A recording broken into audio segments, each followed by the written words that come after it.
Coming up, I'll examine the latest revelations in the Trump New York case and also the Fani Willis case in Georgia. I'll tell you what's going to come next. George Papadopoulos, the original target of the spying directed at the Trump campaign. This is going back to 2016. Joins me.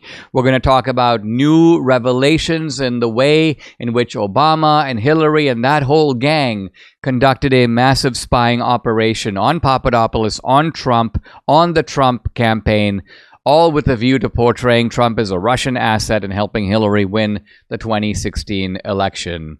Hey, if you're watching on Rumble or listening on Apple, Google, or Spotify, please subscribe to my channel. This is the Dinesh D'Souza Show.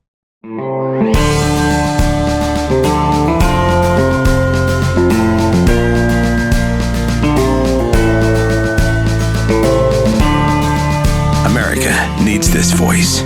The times are crazy. In a time of confusion, division, and lies, we need a brave voice of reason, understanding, and truth. This is the Dinesh D'Souza Podcast.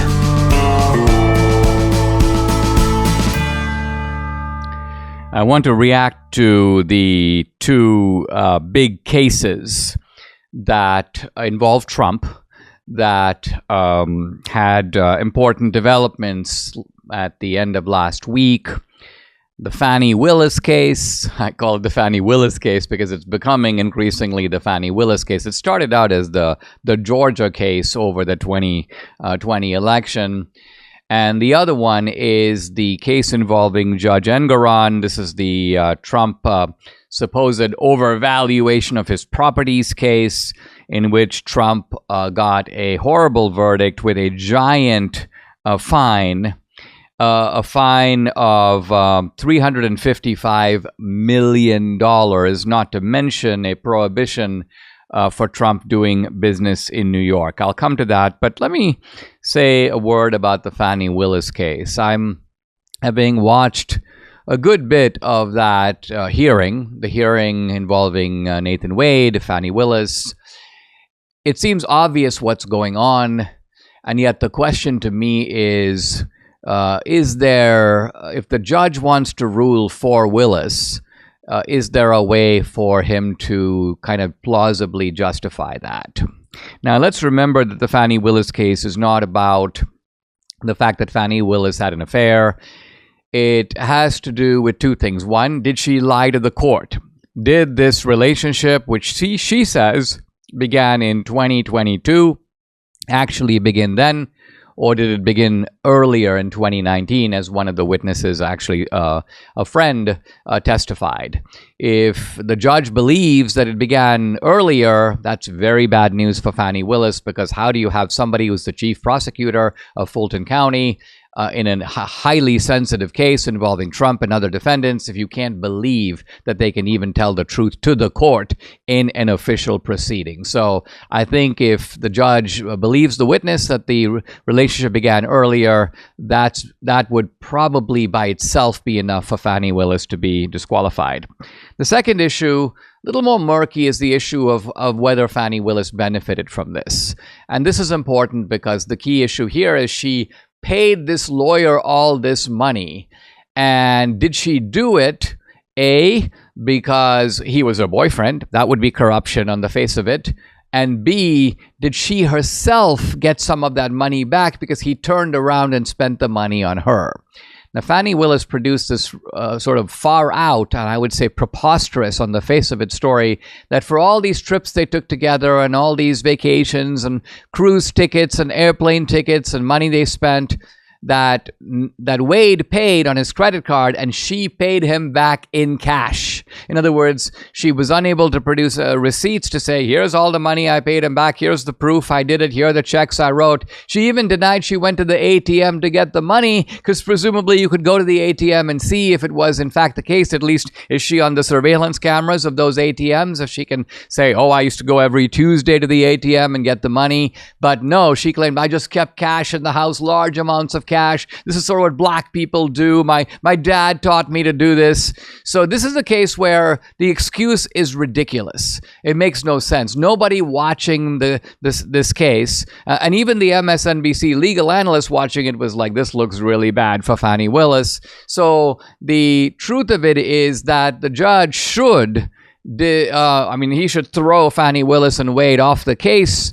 There might even be reason to disbar Fani Willis. There may be even criminal charges that could come later. But the starting point would be she can no longer prosecute this case against Trump. And by the way, that would be a devastating blow to the case. It's not even clear the case could get back off the ground if that happens. But the judge could, in a sense, say, if he wants to, and this comes to what, judges don't like to admit that they have predispositions. I'm looking for a way to save Fani Willis.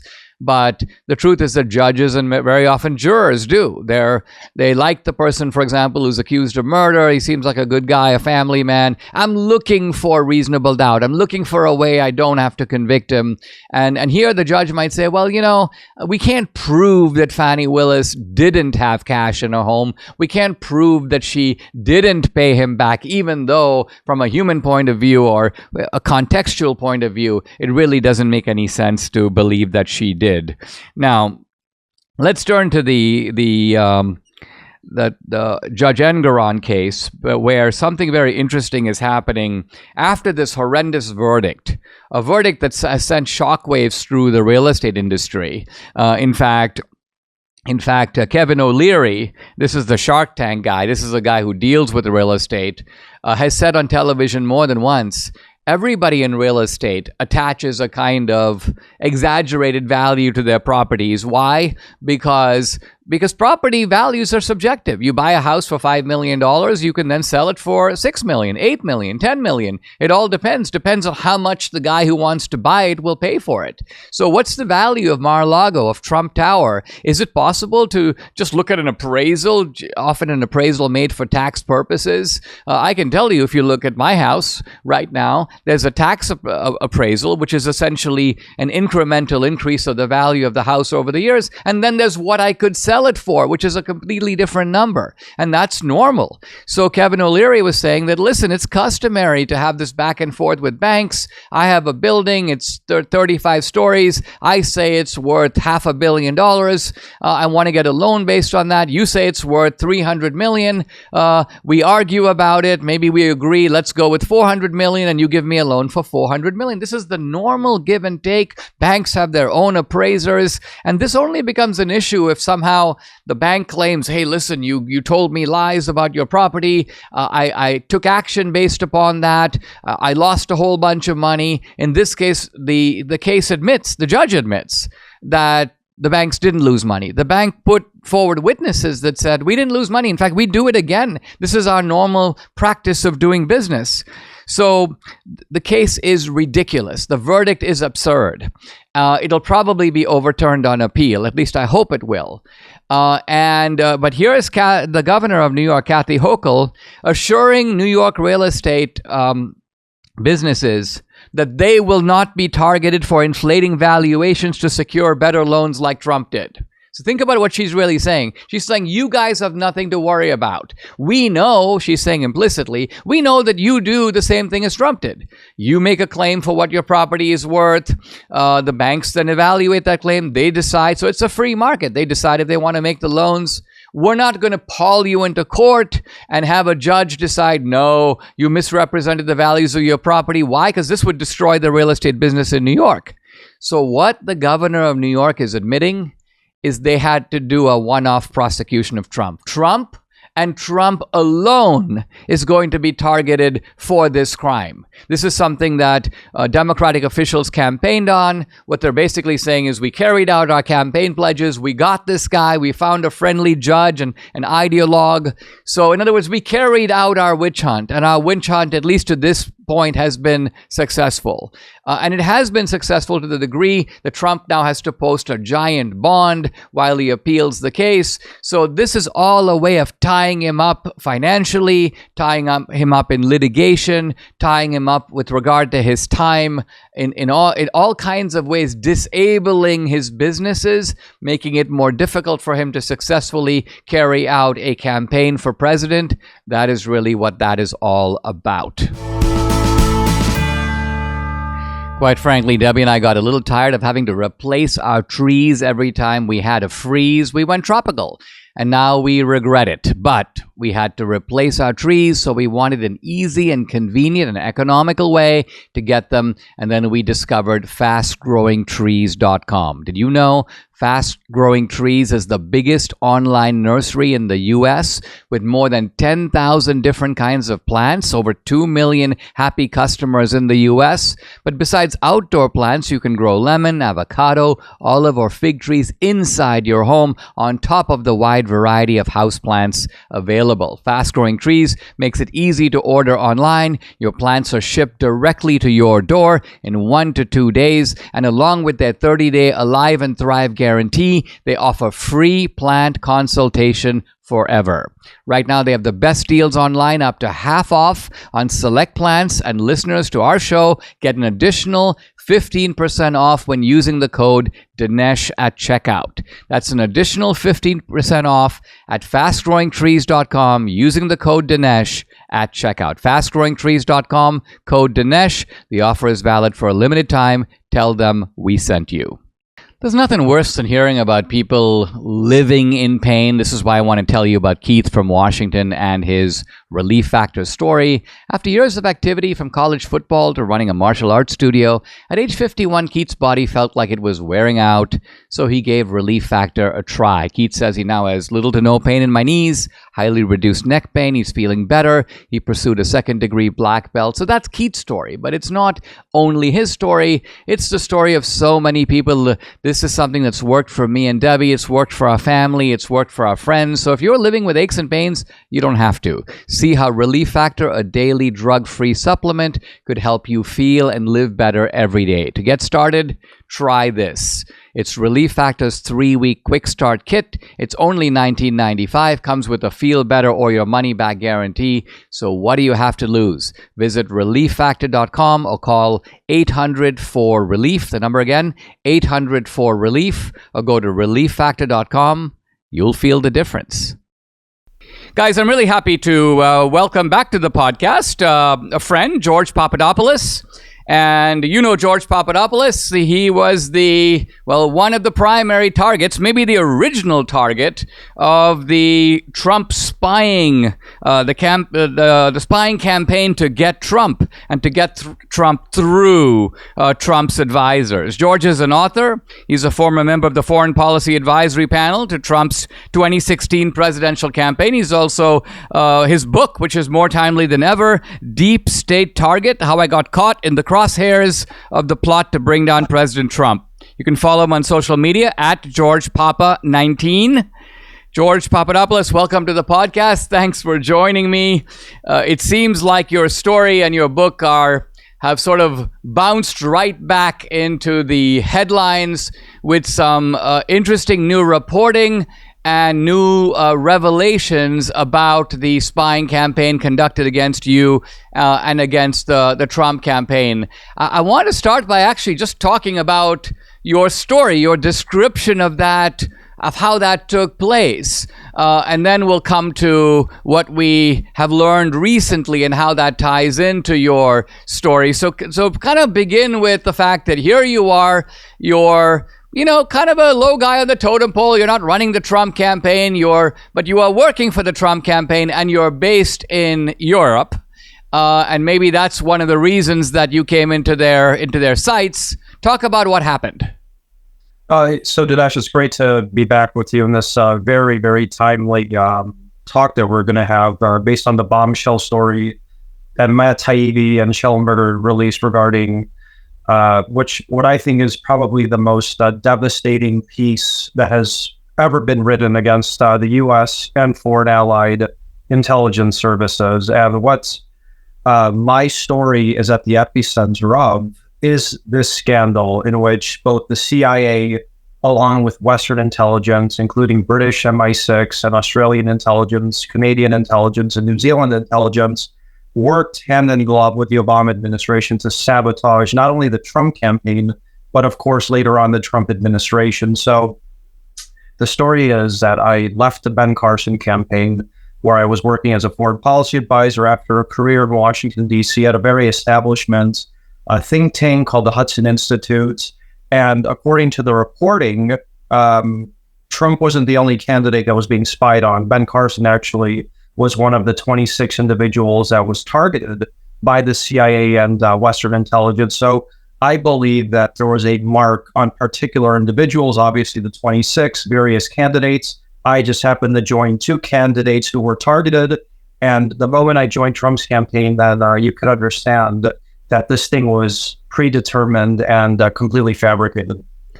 I mean, one of the, I think, aspects of this new reporting is simply the notion that, I mean, the U.S. intelligence agencies made it seem like the foreign intelligence agencies were worried about Russian infiltration into the Trump campaign. They came to the U.S. intelligence agencies and said, hey, guys, we've got this stuff. And then the U.S. intelligence agencies went, we better look more into this.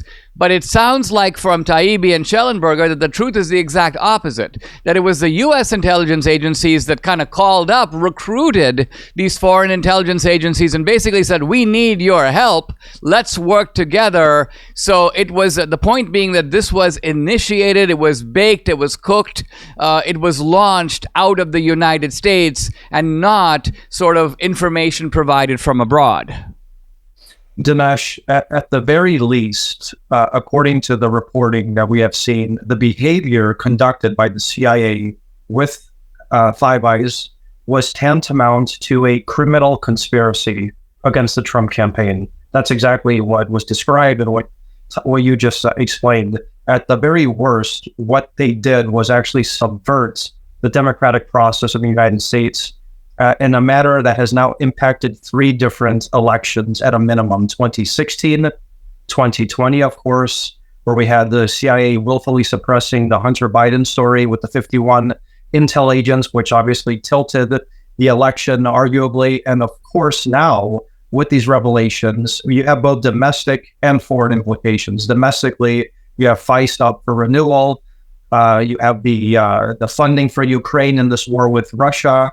And of course, globally, as I mentioned in recent interview with Maria Bartiromo as well, how does the U.S. conduct in diplomacy if they can't trust our allies? If you or I, or a Trump official, or a Biden official for that matter, is having a intimate meeting with their British counterpart or their Australian counterpart, which are supposedly our closest allies, how are we now, based on this reporting, expecting that this individual across from the table from us is not going to spy on us or relay that information to the opposition, perhaps to an enemy counterpart? This is really the biggest impact I see from this story, and I think it's going to rock how the United States actually conducts its bilateral relationship with these countries and potentially even Russia and others. So I think this is some of the fallout that we're just now beginning to see, and I think there's going to be a lot more moving forward. I mean, one other aspect, George, that caught my attention, and it affirms your point that this has a relevance even for 2024, was the suggestion that the Mar-a-Lago raid might have had an ulterior motive. In other words, Trump has these documents, and there is apparently a missing file that might reveal the extent of the CIA and U.S. intelligence agencies spying on the Trump campaign. That file, which is missing, that may be what the intelligence agencies figured is, well, maybe it's at Mar-a-Lago. So let's do this big raid on Mar-a-Lago. It'll have to have some sort of pretext or excuse, but one of its real purposes is to locate this file, because we don't want this file to get out. It might contain far more information than people are already have. So, in other words, a continuation of the same nefarious operations, all of them camouflaged as legitimate. Well, he took the documents, he should have given them back. And so the raid was presented as on the up and up. But in fact, would you be surprised to discover that it had this kind of an ulterior motive?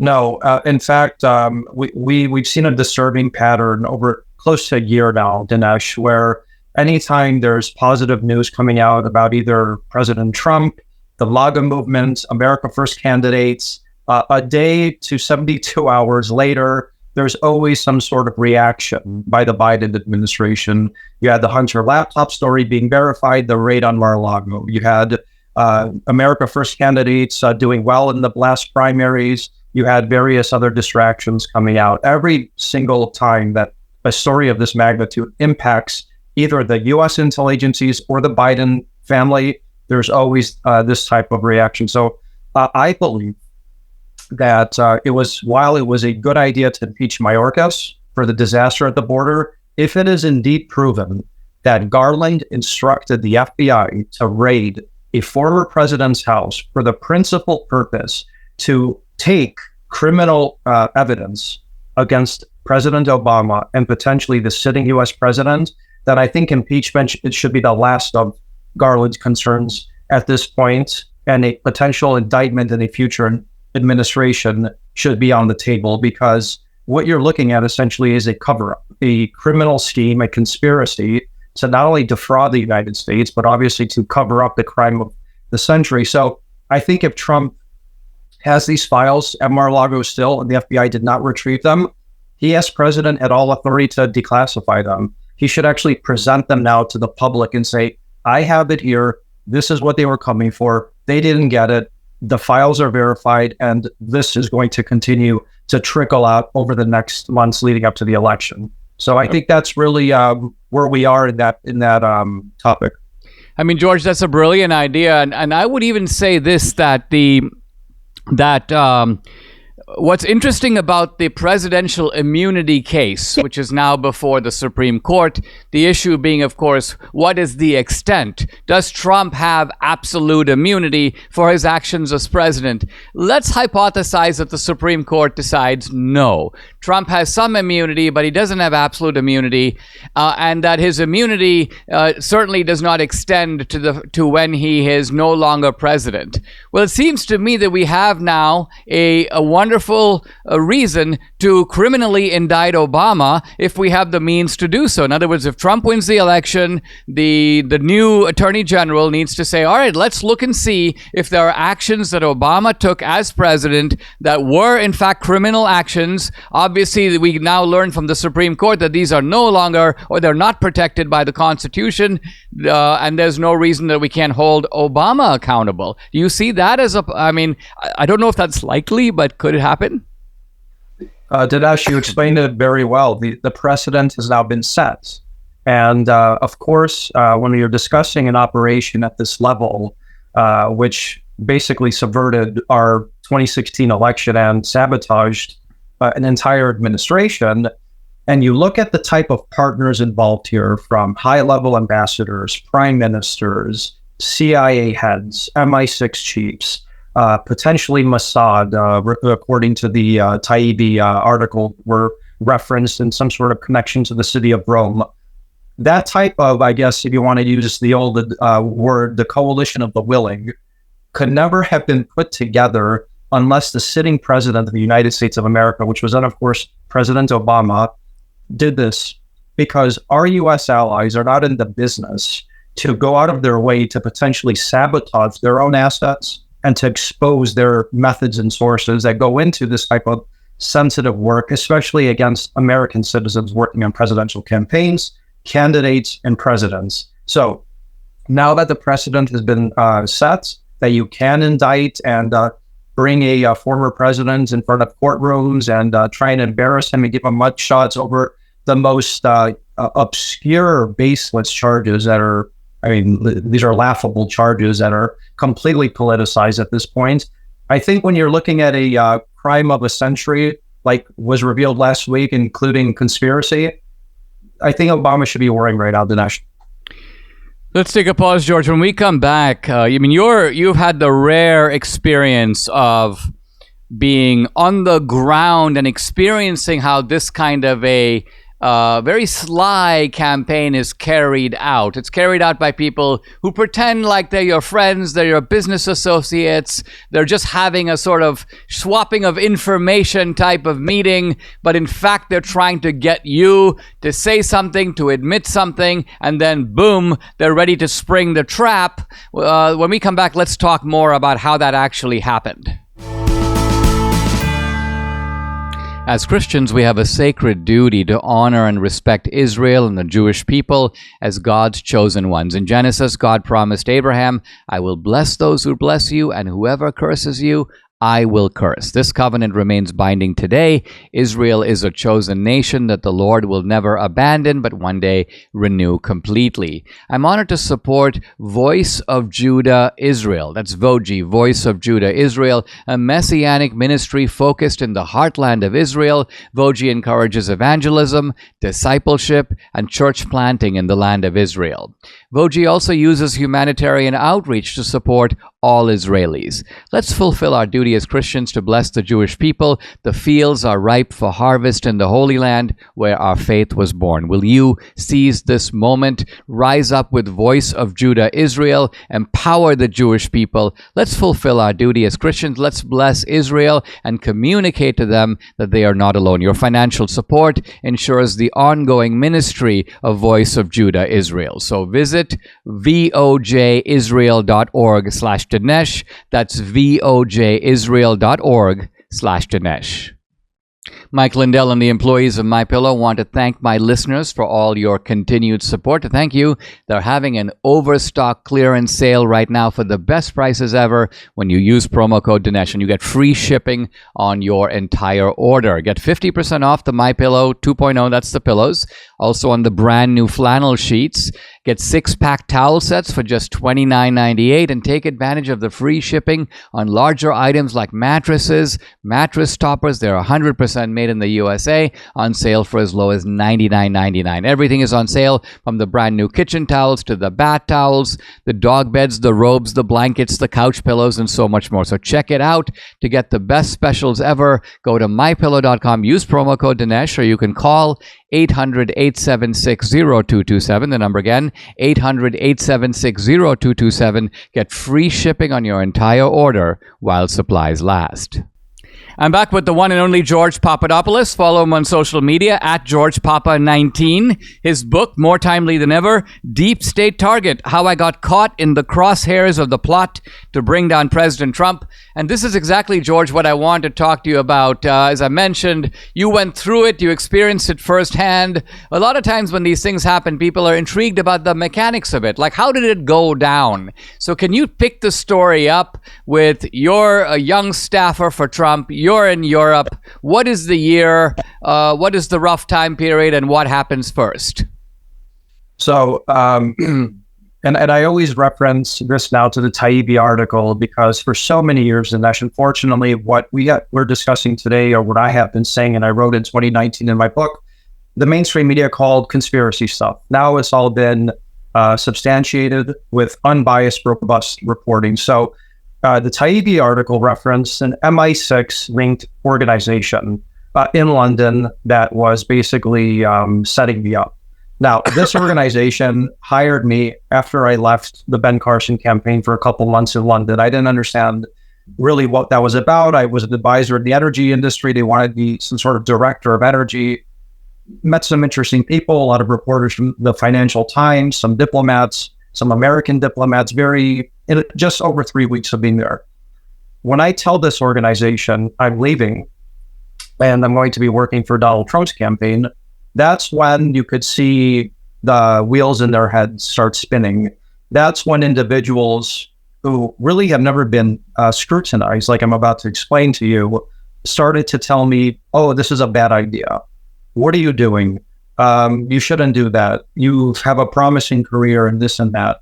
But if you're serious about it, before you go, we're going to invite you to go to Rome to meet some interesting people. Now, the head of this organization, which was the London Center for International Law Practice, was a woman named Arvinder Sambe. Now, this woman is incredibly important because in the spring of 2016, when I was in London, and I'm a newly hired person at this organization, she seemed like a middle-aged professional lawyer. That's all I knew about her, and that she wanted me to go to Rome to meet people. This woman, I learned later, actually worked with Bob Mueller, the infamous Bob Mueller, after 9/11, and was a chief, apparently, defense counsel of some nature to the MI6 in the UK. The British Intelligence Service, right? The British Intelligence Service. So the point I'm making is here that everything leading up to my infamous meeting with Joseph Mifsud in Rome, that the individual who is the genesis of the entire scandal actually begins and ends in London through an MI6, reportedly, organization. Then I go to Rome, to Link campus, where I'm presented from the ex-Italian foreign minister to meet this person, Joseph Mifsud. Now, think about what I just said. An MI6 connected organization, a lawyer who's connected to Bob Mueller, introduces me to the ex-Italian foreign minister in Rome at a university called Link campus, which David Ignatius of the Washington Post has reported on, and it's called a spy school. The CIA trains there, apparently Italian intelligence trains there. And when I was there at this symposium, you had the opposition of Libya at a time when Obama decimated Libya. It was divided among two warring factions, and their opposition was there having a conference, and a lot of Italian officials were there. So that's how the entire initial meeting happened. And mind you, Dinesh, and this is incredibly important for your viewers and you to understand, all this happened before the Washington Post even released my name that I was going to be joining the Trump campaign. So you can understand how involved and how watched I was, and I'm certain others were, leading up to the infamous spontaneous investigation launch in July of 2016. I mean, George, that is fascinating in itself. And what also fascinates me is the way in which these intelligence agencies operate through the infrastructure of universities, think tanks. They organize symposia and conferences. To the naive outsider, it would appear like prominent figures are having a open-minded discussion of what's happening in Libya, for example. But in reality, there's always a kind of subtext to what's going on. Now, you are approached by not just Mifsud, but multiple figures, and they're all trying to sort of lure you into saying something that's not true, namely, what are your dealings with the Russians? Like, are you collaborating with the Russians? Now, you aren't collaborating with the Russians, but they're trying to get you to say you are, and they are implanting suggestions that they will subsequently sort of attribute to you. I want to go into the mechanics of how does that work. Talk about how those conversations take place. What do they say? What do you say? What are they trying to pin on you? So basically, diplomacy is really mostly about gossip, right? You're considered. I mean, I've met diplomats from all around the world, including in my current business that I'm in now. It's a lot of gossip. It's about, what's this happened in that country, that leader, et cetera, et cetera. And you're meeting basically at these swanky, posh, lounges, restaurants in Mayfair in London, or in Georgetown in Washington, or in the center of by the Piazza di Spagna in Rome. We're talking these type of areas, and you sit there. People are always probing you for information. What are your motivations? What's your background? Who do you like? Who don't you like? Where are you at an emotional level? So this is really, and it happened with probably every government I talked with, when I was on this campaign. And now when it comes to the spies, it just goes a step further. They're just really there to probably wear a wire against you and lead a conversation in a direction that you would not have ever started. For example, with Mifsud, it was all, I've never been to Russia to this day, Dinesh. I've never met a Russian official to this day, Dinesh. And I have actually no interest in going to Russia or having discussions with Russian officials. Yet, when one of these operatives are trying to set you up, they bring in a rumor. For example, oh, did you hear about Hillary's emails, which were obviously speculated all around the world at that time. Oh, what do you think about this? Did you know that I had a high-level meeting in Russia and they told me that they stole her emails, George? What do you think about that? And you're just dumbfounded. You have a bomb drop on you. You become a target yourself, and you don't know what to do. So I believe, and I explained this in the book, and I think you and I have discussed this in the past, the point of this meeting with Mifsud and others was to make me a ticking time bomb within a campaign. So I was essentially the bomb that at any moment they could trigger and destroy the apparatus. Unfortunately for them, it failed because this information that Mifsud told me was then never subsequently repeated to anyone on the Trump campaign, or two, even to this Australian diplomat that they tried to fabricate a situation around me. And I could get into that a little bit more. Well, let's talk about something that's closely related. There was an Australian diplomat. There was a sort of if I remember, there was an operative who was an Oxford professor, but still had deep ties with intelligence agencies, both in the U.S. and in Britain. I want to talk about the so-called guy posing as an Israeli businessman who gave you money to do a research project, but in fact was setting you up, and you returned to the U.S. and basically there's a trap sprung. They stop you, they search your bags, they've got the media present, they're looking for the money in the suitcase, but you didn't bring it with you, so that their scheme failed. I mean, this is right out of like James Bond. Talk about that episode. Absolutely. And then that's just a quick point about the Australian and this other Cambridge professor that was moonlighting as a CIA asset. Just look at, I just simply want your viewers to Google Alexander Downer, this Australian diplomat, and look at the spying scandal that he actually embroiled himself in and his government that had nothing to do with me or Trump. It actually had to do with East Timor, where he was spying on that government, and it created a diplomatic crisis. It's in the Financial Times. It's not in a blog. So also look at this individual's connections to Halakit, the private intelligence organization, which Stefan Halper, the other asset involved in my story, was also connected to in Mayfair in London. So just understand that we're not talking about random diplomats here, and it goes to the heart of the scandal that Taibbi reported about the conspiracy to defraud the U.S. government and Trump campaign.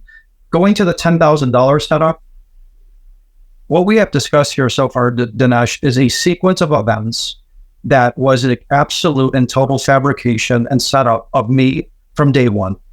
The entire process was as if it was already laid out by a Hollywood scriptwriter, that this is day one, and the end is going to result in this entrapment scheme with $10,000. Now, after I leave the Trump transition in January of 2017, I go back into my private consulting business, which was energy.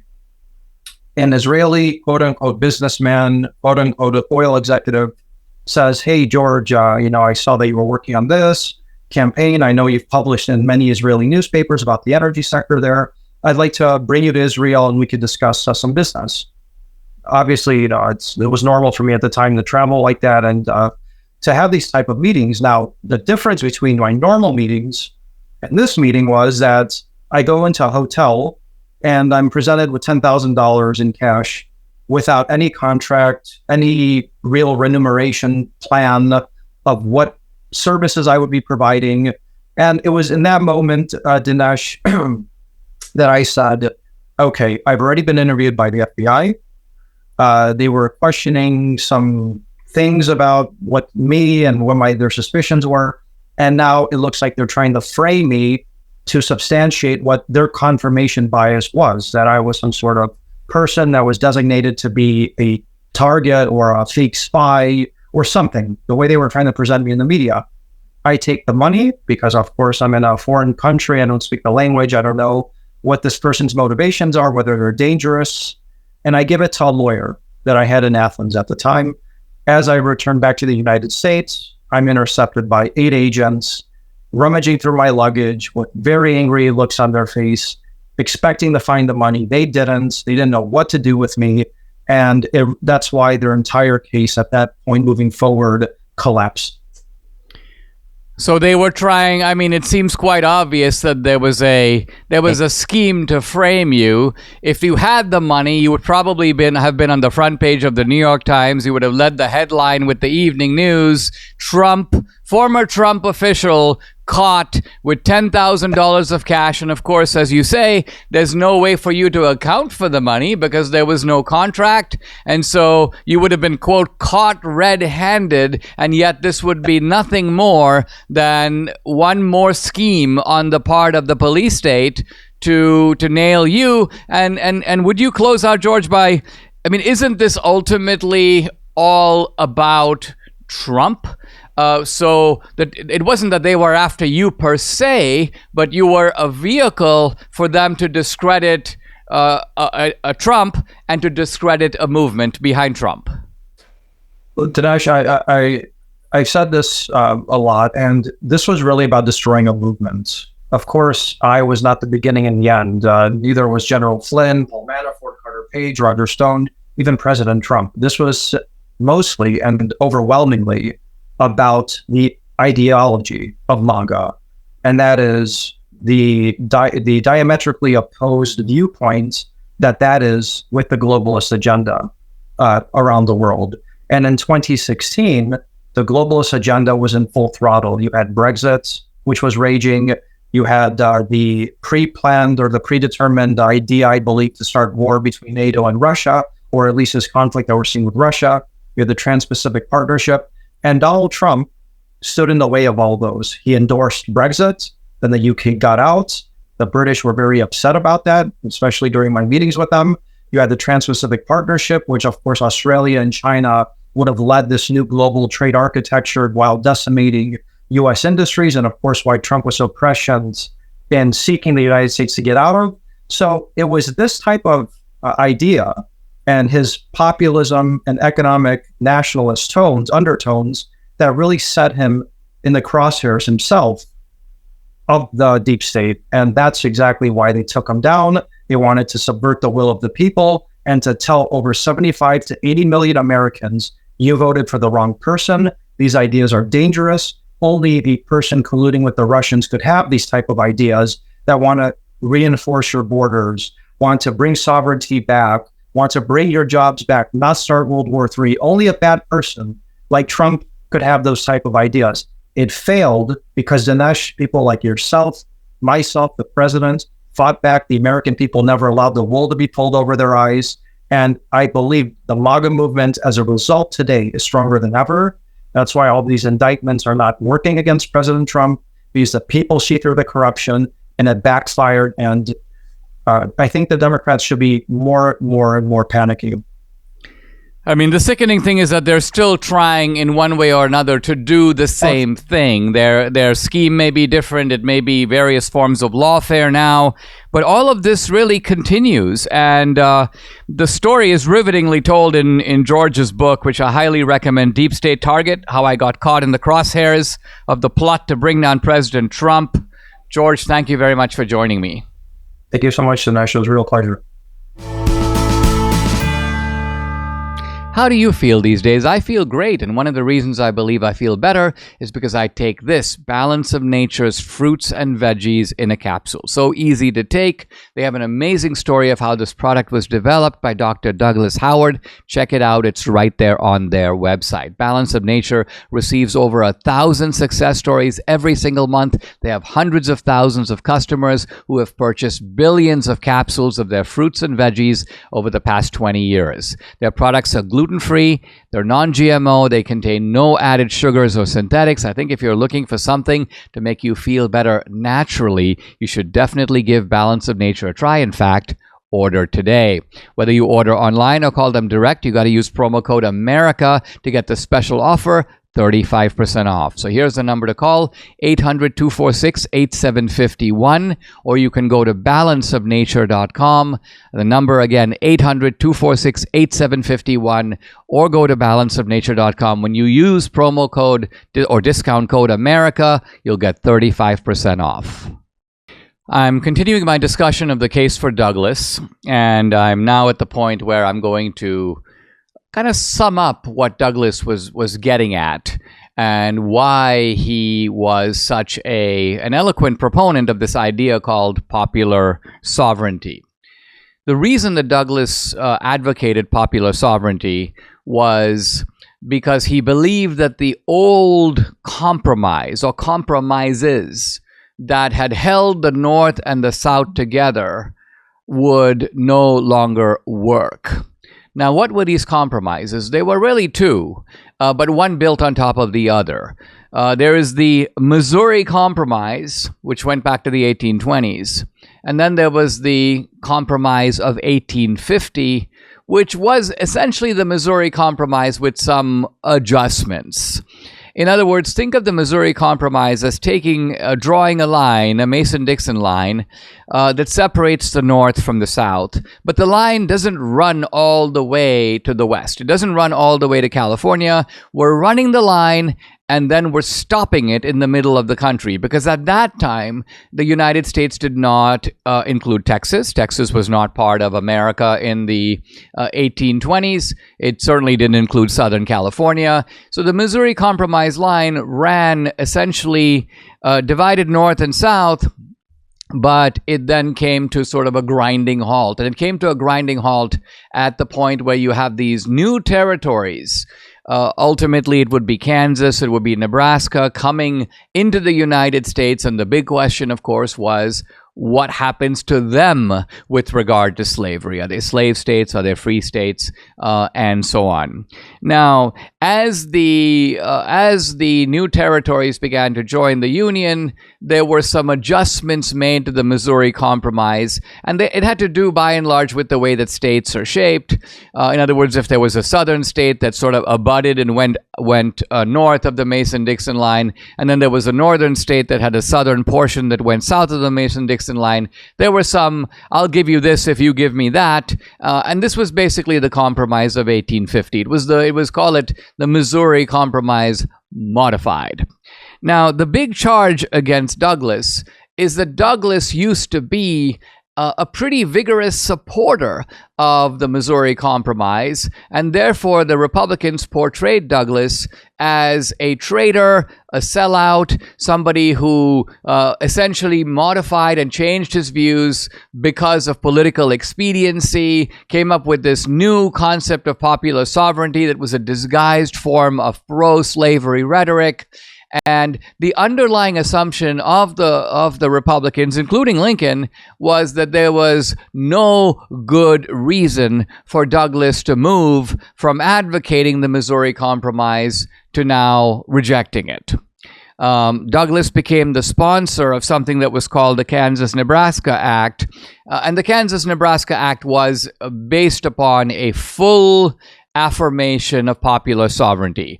Basically, the principle, which I've stated before, but it's worth stating again and again, is let's allow states and territories to collectively make up their own mind as to whether or not they want to have slavery. And if they do, let them. And if they don't, let them. And this principle, if you think about it, is not a regional principle. Douglas is not saying, let's apply this principle in the South, but let's just keep the North free. Douglas is saying, let every new territory have this choice. Now, Douglas is not saying that he wants to retest the notion of popular sovereignty in the existing free states and the existing slave states. His assumption is, and I think it's correct, that the free states want to be free, the northern states, and the southern states that have slavery want to have slavery, at least a majority of their citizens do. So by the democratic process, they have in that sense already decided. But the issue has to do now with the new territories, which become new states, and Douglas's point is let them have their own choice in the matter.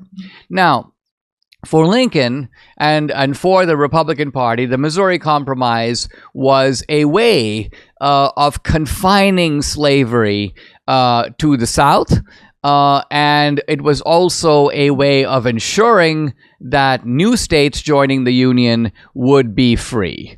The Republicans believed that Congress should be able to legislate for the new territories. Why? Because the new territories did not belong to the states. In fact, they weren't states at all. They were applying to be states. And the idea is that if you're applying to be a state, then the existing country, as it is, has every right to tell you on what terms you can join. Now, Douglas objected to this. Douglas basically said, well, yes, it is true that a territory can't come into the Union without the consent not just of the territory, but also of the Union. But Douglas said this is not the time to be making new rules for these states. Why? Because you can't have one set of rules for the existing states and another set of rules for these new states. If the new states come into the Union, it has to be on exactly the same basis as the states that are already there. In other words, an equality arrangement in which, and here Douglas would talk about the fact that, when the Roman Empire expanded, it would bring in new provinces, but the new provinces were governed as extensions of Rome by the iron fist of the center, of the centralized government, of the Roman Senate. And Douglas goes, well, that's Rome. That's not America. In America, when a new state comes in, let's say California, it's not going to be treated as inferior to Massachusetts or inferior to New York or to Virginia. It has exactly the same rights. And if New York has 2 senators, California will have 2 senators. So Douglas was of the view that we need kind of a unifying principle. We can't go off with this business about we've got these compromises and now we have these new states and we, the Congress, are going to tell them what to do. And Douglas's point was, no, you can't tell them what to do. Why don't we apply, if you will, the principle not just of, I would say, democracy, because democracy is nothing more than popular rule, but the system of federalism that divides power between the central government, the federal government, and the states. And Douglas's point was, let's have slavery. Just as slavery, how did the South Carolinians get slavery? They decided that they want slavery. And so, in a sense, a certain version of popular sovereignty has resulted in the northern states being free in the first place, and the southern states being slave states in the first place. And Douglas's point is, let's do the same thing with the new territories. In other words, a uniform principle of popular sovereignty. So Douglas moved from an advocacy of the Missouri Compromise, which he supported in the 1820s, to ultimately saying this compromise worked. It worked because it held the country together. It was a little bit of a patchwork. It was a little bit of a kind of, it was rigged just to keep everybody quiet. Douglas himself talks about this. Here I'm quoting him. The Missouri Compromise had been in practical operation for a quarter of a century and had received the sanction and approbation of men of all parties in every section of the Union. It had allayed all sectional jealousies and irritations growing out of this vexed question, the vexed question being, of course, slavery, and harmonized and tranquilized the whole country. First of all, look at the eloquence of Douglas. He's speaking in a manner that you'd hardly hear a politician today speak. He says that the Missouri Compromise tranquilized, put the country to sleep, but he means in a good sleep. Put the country to sleep on an issue that, if the country were awake to it, might cause sectional conflict, might lead to civil war. So Douglas is saying, I approved of the idea basically because it worked. Everybody was it's kind of like you make a deal. It's not necessarily a highly principled deal, but it's going to put off conflict. It's going to make everybody go, okay, I can live with that. And Douglas goes, look, that's a good reason to go along with something, because the alternative to it, which is essentially the North and the South at each other's throats, is going to be far worse. So Douglas here is not some traitor who believed one thing and then sold out. He's somebody who accepted a compromise on the grounds that the compromise did hold the country together, and then later he came to the view, in a way an extension of his pre-existing philosophy, that the only consistent way on a long-term basis for the country to really hold together is to adopt a decentralized position on what he calls the vexed question of slavery, and let the territories and let the new states decide it for themselves. Subscribe to the Dinesh D'Souza podcast on Apple, Google, and Spotify, or watch on Rumble, YouTube, and SalemNow.com.